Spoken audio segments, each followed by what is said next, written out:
Bonjour à tous. On résout un exercice à propos d'une onde mécanique, une onde qui se propage sur la surface de l'eau. Je vous conseille d'abord de bien lire l'exercice. Vous trouverez le lien de cet exercice dans la description en bas. Et on commence par la première question.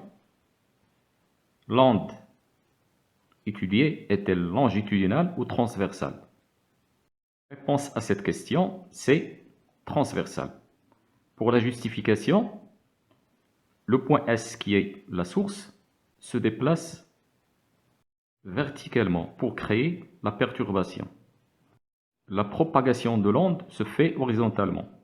Donc on peut dire que la direction de la perturbation est perpendiculaire à la direction de propagation de l'onde. Écrivons donc la réponse à la question 1.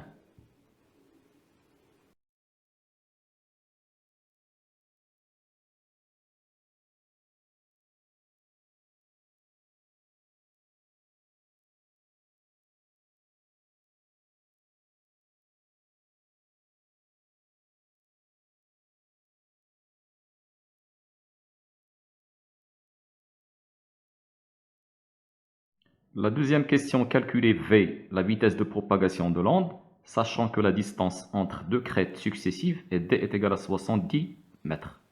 Deux crêtes successives. La distance d. Et on remarque que la distance d, ce n'est plus que la longueur d'onde lambda, qui est égale à 70 mètres. Et puisqu'on connaît la valeur de la période t, on peut calculer la vitesse à partir de la relation. Donc 2, calcul de la vitesse v.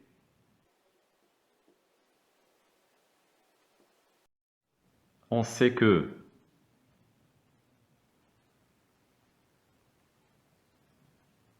v égale lambda sur t. Directement l'application numérique. V égale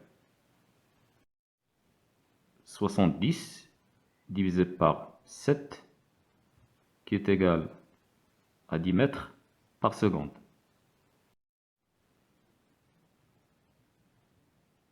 Troisième question.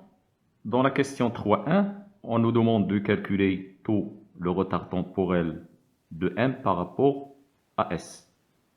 On doit d'abord trouver tout en fonction de lambda, puis calculer tout.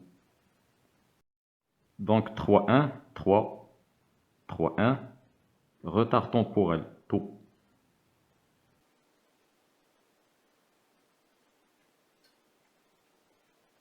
Bon, on sait que tout égale Sm sur V. La distance Sm est égale à 2 lambda. Sur le schéma, on a lambda et puis lambda. Donc la distance Sm est égale à 2 lambda. Je remplace donc Sm par 2 lambda et je remplace V par sa valeur 10. Et on obtient lambda sur 5. L'application numérique, donc taux égal, je remplace lambda par 70, je la divise par 5 et on obtient 14. Taux égale à 14 secondes.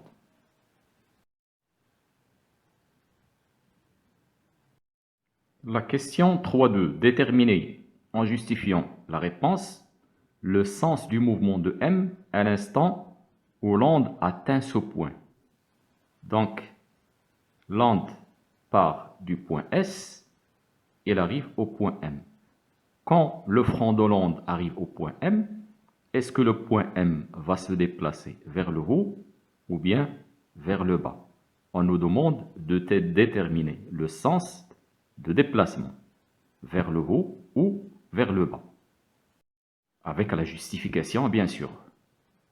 Bon, soit la surface de l'eau. Là, le point S, et là, on a un point M. Et c'est le même raisonnement pour l'onde qui se propage le long de la corde. Si à l'instant t est égal à 0, la source se déplace vers le haut, dans ce cas, le front de l'onde va être convexe. Convexe, c'est-à-dire comme ça. Convexe, le front est convexe. Par contre, si la source S se déplace au début vers le bas, le front de l'onde va être concave. Concave, c'est-à-dire cette forme. C'est l'inverse. La position du point S dépend de l'instant où on capture l'image. Je vous donne plus d'explications avec cette simulation. Dans cette simulation, la surface de l'eau, ou bien la corde, elle est représentée en rouge. La source S, c'est ce point. La source S, au début, il se déplace vers le haut. Remarquez donc que le front de l'onde est convexe. Le front de l'onde est convexe, le point S, il change de position. Donc c'est le cas où on a un déplacement de la source vers le haut à t est égal à 0.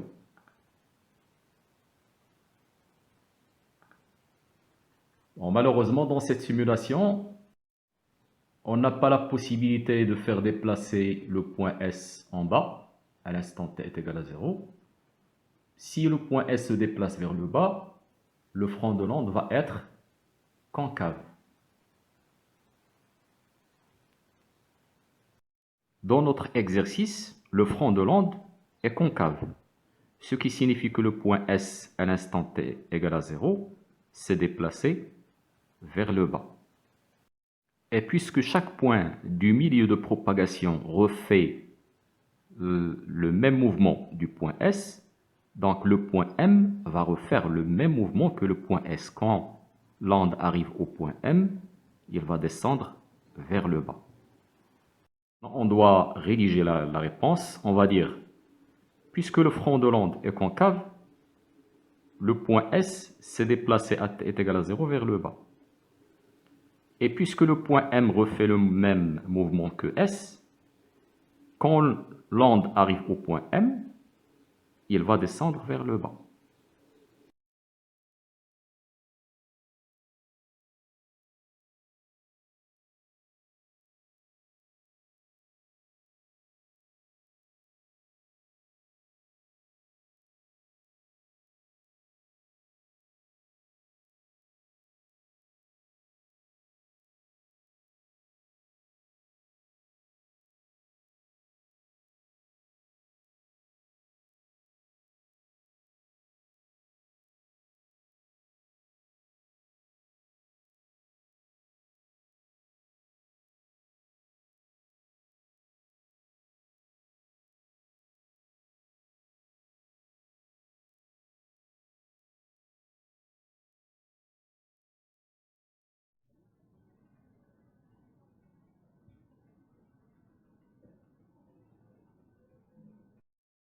Dans la quatrième question, l'onde sur la surface de l'eau rectiligne arrive à une fente, ou bien un obstacle qui contient une fente de largeur 60 mètres.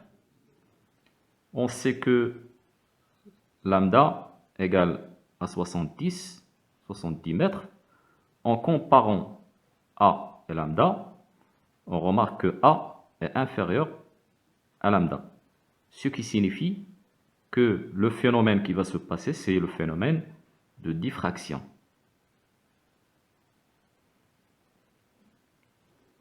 Et au cours du phénomène de diffraction, l'onde diffractée est circulaire. Donc on représente l'onde qui est circulaire avec cette distance qui est égale à lambda. Donc lorsque l'onde est diffractée, lambda ne change pas, c'est la même valeur. Il n'y a pas que lambda qui ne change pas. aussi la vitesse et la fréquence, et bien sûr la période. Donc l'onde, au cours de sa diffraction, conserve ses propriétés. Donc la réponse à la question 4, on doit dire seulement que le phénomène est le phénomène de diffraction et on doit représenter l'onde circulaire.